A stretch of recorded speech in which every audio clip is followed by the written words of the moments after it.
কোরআনের আলোতে গড়ে উঠুক আদর্শ সমাজ। 11ই মে 2025 সকাল 9টায় দীপ্ত কণ্ঠে পবিত্র কোরআন তেলাওয়াত আর হৃদয় ছোঁয়া ইসলামী সঙ্গীতের মাধ্যমে শুরু হয় আদর্শ গ্রাম আনোয়ারা বেগম তালিমুল কুরআন মাদ্রাসার হেফজ বিভাগের বিশেষ দোয়া ও সবক প্রদান অনুষ্ঠান। উক্ত অনুষ্ঠানে প্রধান অতিথি হিসেবে উপস্থিত ছিলেন মাটিঙ্গা কেন্দ্রীয় জামে মসজিদের খতিব ও পেশ ইমাম আলহাজ হযরত মাওলানা হাফেজ কারী হারুনুর রশিদ আজিজি সাহেব। বিশেষ অতিথি হিসেবে ছিলেন জনাব আবুল হাশেম শামসুদ্দিন বাবুল ও মাওলানা আনিসুল হক। অনুষ্ঠানে সভাপতিত্ব করেন মাদ্রাসার সম্মানিত সভাপতি প্রকৌশলী ডক্টর মুকতাদা আলম মঞ্জু।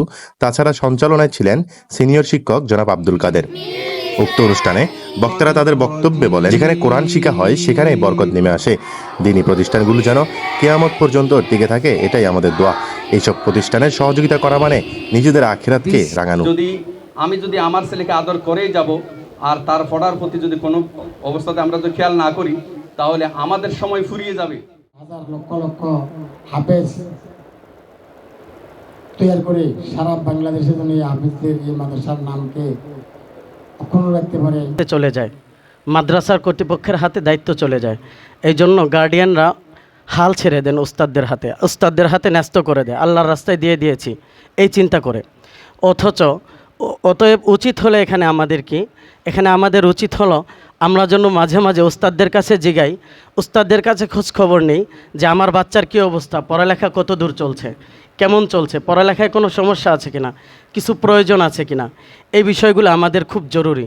আমরা সমস্ত ছাত্র এবং ছাত্রীদের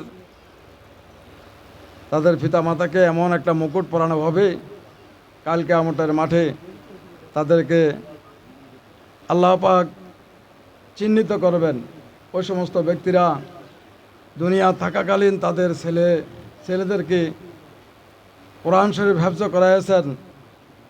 এই হেফজ করার কারণে আল্লাহ পাক তাদেরকে সে নূরের মুকুট তাদের মাথায় পরে দিয়েছেন। সুবহানাল্লাহ বিহামদিহি।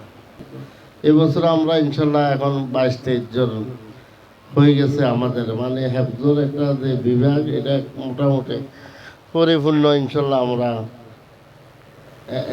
একটা বেস আমাদের পরিপূর্ণ হয়েছে ইনশাল্লাহ। অন্য জায়গায় যেরকম মাদ্রাসা হয়, এখানে মাদ্রাসাটা একটু ব্যতিক্রমভাবে হয়েছে। প্রথমে আমরা দাখিল শুরু করছি। দাখিলের যখন একটা পর্যায়ে গেছি, তখন আমাদের ভিতরে মনে হয়েছে আমাদের কিছু একটা ঘাটতি আছে, সমস্যা আছে। তখন আমরা দ্রুত নুরানি বিভাগ চালু করছি। নুরানি বিভাগ যখন সম্পূর্ণ হয়েছে, তখন আমাদের ভিতরে একটা চিন্তার উদয় হয়েছে যে এখনও আমাদের কি যেন ঘাটতি আছে, আমাদের সমস্যা আছে, আমরা এই হেফজ বিভাগটা কখন চালু করতে পারবো। তো অনেক বছরের আমি প্রায় হাশেম ভাইকে বলতাম, হাশেম ভাই আমাদের একটা হেফজ বিভাগ তো জরুরি। পরে আল্লাহ তালা কবুল করছে। আল্লাহ তালা গত বছর জানুয়ারিতে আমরা এই হেফজ বিভাগটা চালু করছি। আলহামদুলিল্লাহ হাঁটি পা করে আজকে অনেক বড় বড় মাদ্রাসায় একসাথে 10 জন ছাত্রের হেফজ সবক দেওয়া অনেক কঠিন ব্যাপার হতে পারে। তো আমাদের যে স্বপ্নটা ছিল একটা ফুলের বাগান হবে, সেই ফুলের বাগান থেকে ফুল ফুটে অত্র অঞ্চল সুবাসিত হবে, পুরা